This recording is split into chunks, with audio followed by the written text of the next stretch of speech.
درست کریں گے، تھوڑی دیر بعد پھر وہ آپ کے سامنے آئیں گے میرے بعد ہماری جماعت کے بہت بڑے عالم حضرت علامہ مولانا حکیم اللہ صاحب قبلہ تشریف فرما ہے، انشاءاللہ ان کا بیان بھرپور ہوگا۔ حضور صلی اللہ علیہ وسلم کا جب وصال ہونے لگا تو حضور کے چہیتے صحابی حضرت ابو بکر موجود تھے۔ حضور نے فرمایا انی ترکت فیکم ما، حضرت ابو بکر اس حدیث کے راوی ہیں کہ میرے صحابہ میں تمہارے بیچ میں وہ چیز چھوڑ رہا ہوں، میں تو تمہارے بیچ سے جا رہا ہوں لیکن تمہارے بیچ میں وہ چیز چھوڑ کے جا رہا ہوں، ان تم سسکہما، کہ اگر تم لوگوں نے ان دونوں چیزوں کو مضبوطی سے پکڑ دیا، لن تضلوا، تو ہرگز تم لوگ بے راہ نہیں ہوگے، ہرگز گمراہ نہیں ہوگے۔ میں وہ چیز چھوڑ کے جا رہا ہوں، ان دونوں کو اگر تم لوگوں نے مضبوطی سے پکڑ لیا تو کبھی راستے سے بھٹکو گے نہیں۔ وہ دو کی چیزیں کون ہیں؟ نمبر 1 پر فرمایا تھا دوہما کتاب اللہ، نمبر 1 پر اللہ کی کتاب یعنی قرآن چھوڑ کے جا رہا ہوں۔ سبحان اللہ سبحان اللہ۔ قرآن کو اگر پکڑ کے رہو گے، دل میں لگا کے رہو گے تو انشاءاللہ کبھی حق راستے سے بھٹکو گے نہیں انشاءاللہ۔ اور دوسرے نمبر پر فرمایا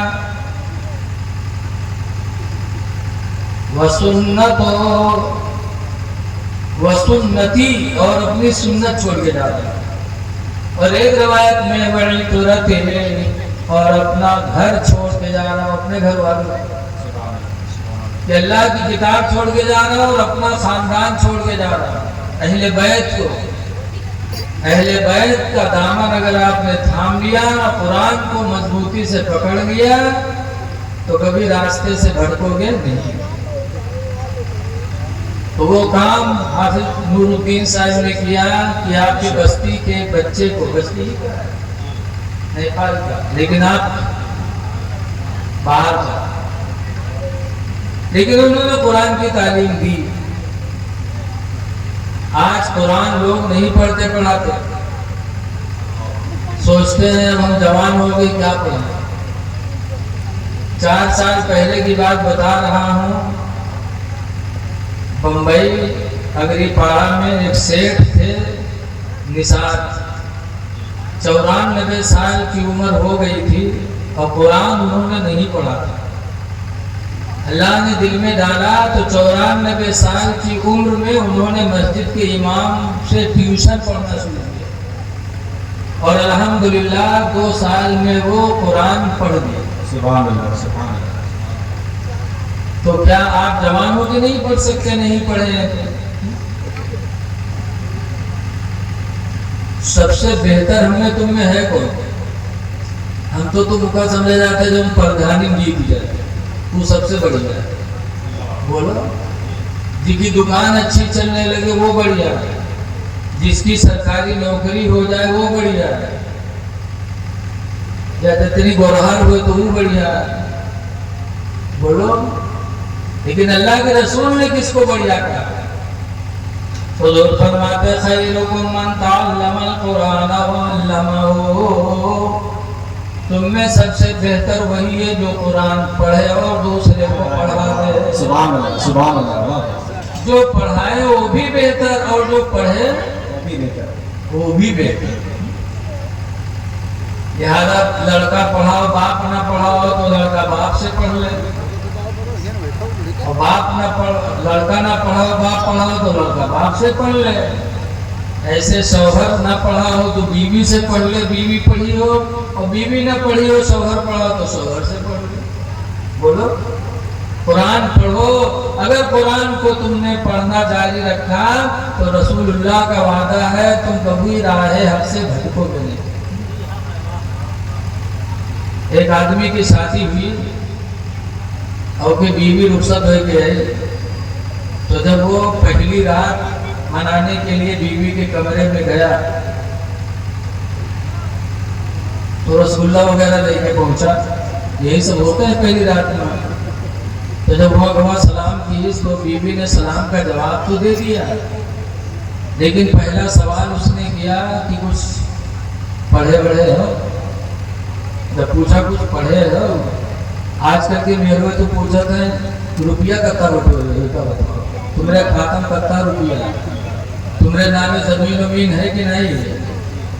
آج کل کے میرے ہی پوچھتے، لیکن وہ عورت کتنی اچھی تھی، اس نے پہلا سوال کیا کچھ پڑھے بڑے ہو؟ کوئی کھڑبڑائے گا لے کے گرا رسگلہ ہوا امتحان ہوا، تو کہے رے تو گھر میں رہا ہی ہے کہ ہمارے امتحان لیں گے رے؟ تو کہیں نہ ہی نہ پڑھے ہو تو پڑھ لو، کیسے اب پڑھ لی، اب کمائے کمائے تم کا کھوئے کہ پڑھے گی؟ تب بیوی نے کہا الحمدللہ میرے ماں باپ نے قرآن کی دولت مجھے سکھا کے بھیجا ہے، میرے ماں باپ نے مجھے قرآن پڑھا کے بھیجا ہے۔ میرے پیارے شوہر تم مجھ سے قرآن پڑھ لو، میں تمہیں قرآن پڑھا دوں گی۔ کتنی اچھی عورت، دولت کا ذہن لے کے نہیں آئی، ذہن لے کے آئی تھی کہ اپنے شوہر کو اچھا بناؤں۔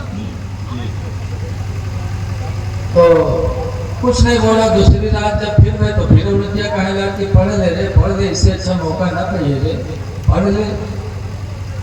تو کہیں پڑھ تو لے گا تم پیچھے پڑھیے، لیکن اگر کہوں سکے سہیلی نام لے گئے کہ ہمارا آدمی امریکی پڑھا تھا تو تمہارے ایک تو ہم نہ کرنا، کہیں نہ بتائیے میرے پڑھ لے۔ تو پوچھیس کون کتاب لے؟ تو کہیں جا بغدادی قاعدہ لیا، تو غصہ ہوا، کہیں بغدادی قاعدہ اتنا پیسہ کہاں ہے ہمارے پاس کہ ہم پاسپورٹ بنوائے تھے کہ بغدادی قاعدہ لے رہے، بہت گمار رہا ہے۔ تو بیوی کہے بغدادی قاعدہ ہندوستانوں میں کا تھا، اچھا۔ صبح گیا کتاب کی دکان پہ، کہا بغدادی قاعدہ کہاں ہے؟ تو لیا بغدادی قاعدہ، اس کے بعد ہاتھے میں سے لے کے نہیں چلا، بلکہ اس کا گھمائے کے چونگلا بنائے کے جیب میں دے کہ رستم لے کے دے، کوئی پوچھ لے ہم سے۔ لیکن الحمدللہ اللہ نے اس کے نصیب میں لکھا تھا، بیوی سے پڑھنے لگا، ایک ہی ہفتہ میں بیوی نے اسے بغدادی قاعدہ پڑھا دیا۔ 35 سال کا جوان تھا، جوانی میں ذہن مکمل رہتا ہے۔ جب پہلی کتاب پڑھا تو پھر پوچھا تھا کہ اب کون کتاب پڑھی ہے؟ کہیں گے سن القرآن، وہ لے کے آوا 2 ہفتہ میں وہ پڑھا گیا۔ اب پھر پوچھا تھا یار ایک بڑی کتاب لے آؤ، بڑی کتاب یعنی قرآن شریف لے آؤ۔ قرآن شریف لے کے آیا، خوش نصیب بیوی نے 2.5 مہینہ میں اپنے شوہر کو 25 پارہ پڑھا۔ 25 پارہ بیوی نے اپنے شوہر کو پڑھا دیا۔ جب 25 پارہ پڑھی گا چپ تو ایک دن اپنی بیوی سے کہا کہ ارے 5 رہ گئے ہیں، 25 تو پڑھیں گے ہم، اور کوئی جان نہیں پیسے تو تنی اپنے سخی سہیلی کہوں بتاؤ کہ ہمارا آدمی پڑھے ہیں، اب خودے پرچار کرواؤ گا۔ تو بیوی نے کہا گھبراؤ نہ، تمہارے نانا کے معاملہ آخری چلا تھا، ان کے سیو میاں گاؤں والے جان نہیں ہے کیسے؟ کہیں سیو ہے دنیا چلا پڑی، تم قرآن پڑھو، گاؤں کے لیے دیکھیے گاؤں کے لیے لوگ دیکھیں گے تو خود بخود سمجھ جائیں گے کہ فلاں میں قرآن پڑھا ہوا۔ ہاں بات تو صحیح ہے، اللہ مردیوں کے نانا کے معاملہ چلتا رہا گڑبڑ اور ہوئی کے ختم۔ جب ختم ہوئی گئے تیسرے دن سیوم ہوا تو گاؤں کے لوگ گئے، کچھ چنا پڑھتے تھے، کچھ قرآن پڑھتے تھے، یہ ٹوپی ووپی لگائے کے گوا جب مسجد میں تو دیکھی سے یار ہوا کہ کچھ لوگ چنا پڑھ رہے ہیں، کچھ قرآن پڑھ رہے ہیں، تو قرآن پڑھنے والوں کی طرف یہ بڑھا تو یہ ستیوے جو چنا پڑھتا ہے یہ کرتا پکڑ کے کھینچیں گے، وہاں کہاں جاتے رہے یار آوے چنا یار ہے، وہاں قرآن والے ہیں، ستیوے جانا تو رہا نہ یوں پڑھے نہ ہم پڑھے، کہیں یہاں آوے یہاں چنا یہاں رہے تو کہیں سماج قرآن پڑھے، ستیوے کہیں نہیں کر سے کہیں ناٹ سے، تو ستیوے چونکے چھوڑ دیں، کہیں دیکھی کیسے پڑھتے، گیا قرآن شریف اٹھایا اور بیوی نے جیسے پڑھایا تھا بسم اللہ الرحمن الرحیم الحمدللہ رب العالمین الرحمن الرحیم ایک ایک آیت کر کے پڑھایا تھا، پڑھنے لگا، ستیوے سنی تو کہیں ہو سکا تھا بہت پوچھ کے آپ کے لیے سوچ، لیکن جب الف لام میم شروع کیا اور ورق پلٹا تب ستیوے گھبرانے گئے نا یوں کب پڑھ گئے، تو اٹھے ساتھی گئے کہیں نہیں قرآن بند کر، قرآن بند کرے، تو ستیوے پوچھی نہ آئے کہ پڑھے گا، زندگی بھر ہم نے ساتھی ہرہا چرائے، مرغی چرائے، تو وہ کٹہر چرائے تو پڑھے کر دے، اور کہاں پڑھے گا؟ تو کہیں گھر ماں، اس کو پڑھے اس نے، تو کہا گھر ماں، بیوی نام نہیں لے، پوچھے کہاں پڑھے تو کہا گھر ماں، اور پڑھے کو پڑھے اسے لے تو کہا گھر ماں، تو ساتھی سمجھ گئے کچھ نہیں اس کی بیوی نے پڑھایا، اس لیے کہ بیوی کا دوسرا نام گھر ماں بھی تو ہے، بولو، بہت سے لوگ مدرسہ میں ہی ہم سے لوگ ان سے کہیں مولانا صاحب تھے نہیں پانی پھونک دو، پوچھو کہاں بات ہے تو یہ گھر ماں پیٹ پھرا تھا، بتاؤ گھر ماں کہاں پیٹ ہوتا ہے، میرے وہ پیٹ پھرا تھا جانا گھر ماں پیٹ پھرا تھا، ایسے بولتے ہیں کہ وہاں صاحب تھے نہیں تو بیچ میں نہ کو کہا گھر ماں مور پھرا تھا، بیوی کا دوسرا نام گھر ماں۔ جب ساتھیوں نے سنا کہ اس کی بیوی نے اسے قرآن پڑھایا تو ساتھیوں نے دعا کے لیے ہاتھ پھیلایا، یا اللہ جیسے تو نے میرے ساتھی کو نیک بیوی عطا کیا کہ میرا ساتھی جاہل تھا قرآن کا قاری بن گیا، اے پروردگار ایسے ہی نیک بیویاں ہم لوگوں کو بھی عطا فرما۔ اس لیے کہ بیوی کیا ہوتی ہے، سورہ تغابن 28واں یا 29واں پارہ میں حافظ لوگ جانتے ہوں گے، سورہ تغابن میں اللہ نے فرمایا ہے یا ایھا الذین آمنوا ایمان والو ان من ازواجکم و اولادکم، بے شک تمہاری بیویاں اور تمہارے لڑکے عدو لکم، یہ دونوں تمہارے دشمن ہیں۔ قرآن نے کہا کہ بیوی دشمن ہے، اولاد دشمن ہے، لہذا ایمان والو ان دشمنوں سے ہوشیار ہے۔ بیوی دشمن بھی ہے اور بیوی رحمت بھی ہے۔ جو بیوی اپنے شوہر کو شریعت سے ہٹا دے وہ دشمن، جیسے کوئی بھی بہت سی بیوی آئی ہیں مہینہ بھی مہینہ رہی ہیں وہ کان پھوکے لگے یہ بڑھیا بڑھیا ساتھ کب تک رہی ہو، الگ ہوئی ہو کہ نہ ہوئی ہو، بڑھوا کھا کے کچھ جمع کری ہو کہ نہ کری ہو، ایسی بیویاں دشمن ہیں۔ اور جو بیوی ماں باپ کی طرح اپنے ساس سسر کی خدمت کرے اور اپنے شوہر کو برائیوں سے روک کر کے نیکی کی طرف راغب کر دے وہ بیوی شوہر کے لیے رحمت ہے۔ خوش نصیب بیوی نے اپنے جاہل شوہر کو قرآن کا قاری بنا دیا۔ سبحان اللہ سبحان اللہ۔ اور جب قرآن کا قاری ہو گیا تو ایک دن اس کی بیوی نے کہا میرے پیارے شوہر تم جاہل تھے قرآن کے قاری ہو گئے، ایک تمنا ہماری اور ہے۔ کہا کیا؟ کہا نماز پڑھ لیا کرو، میری حسرت ہے نماز پڑھو تاکہ اللہ کے محبوب بندے بن جاؤ۔ تو ناراض ہو کہیں اچھا قرآن پڑھا پائے ہو تو نماز پر نفل لگایا ہے، ناراض ہوا۔ لیکن بیوی نے کہا میرے پیارے شوہر نماز اللہ نے 5 وقت فرض کیا ہے، 4 وقت تمہاری مرضی، 1 وقت نماز فجر میرے کہنے سے پڑھو۔ اور جب بیوی مچل مچل کے کہنے لگے میرے پیارے سرتاج میرے کہنے سے نماز فجر پڑھ لو، نماز فجر پڑھو گے، نماز فجر کی برکت سے اللہ تمہارے چہرے پہ نور برسائے گا۔ سبحان اللہ سبحان اللہ۔ نماز فجر پڑھو گے، تلاوت قرآن بھی اسی میں تمہاری ہو جائے گی۔ تو شوہر کے دل میں بات آ گئی تو نماز فجر بیوی کے کہنے سے پڑھتا ہے، اور ہفتہ 2 ہفتہ نماز فجر پڑھا تو نماز فجر کی برکت اللہ نے اسے اس طرح عطا فرمایا